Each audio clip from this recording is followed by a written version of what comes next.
Assalomu alaykum akalar ukalar. Albatta obyektimiz ham xudo xolasa shiperga tayyor holatga olib keldik.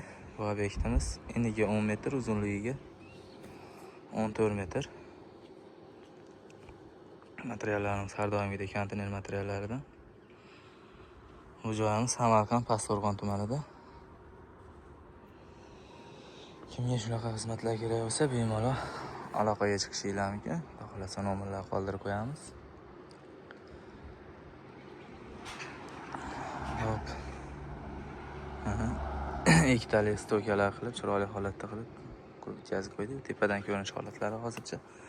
Pastdan ko'rinish holatlarini ham ko'rsatib o'tamiz.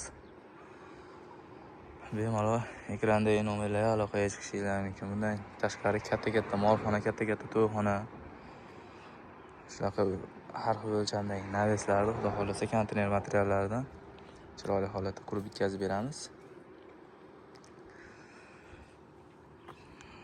Bu joyimiz Varemenkaning uydi usti. Eniga 10 metr, uzunligiga 14 metr joy. Evet. Oldiga mana ayvonlar chiqarib chiroyli qilib bitkazib berdik. Bemalol aloqaga chiqishingiz mumkin. Pastdan ko'rinish holatlarini ham ko'rsatib o'tamiz.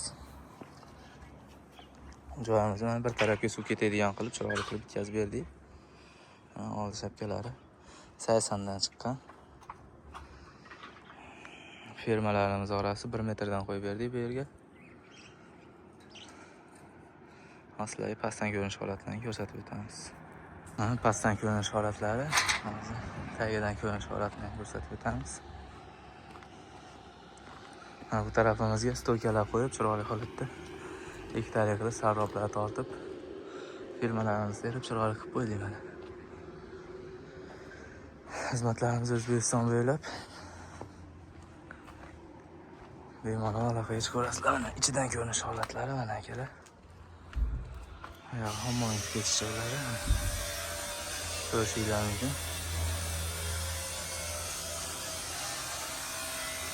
Sog' bo'linglar, salomat bo'linglar. Bemalol aloqaga chiqaverasizlar.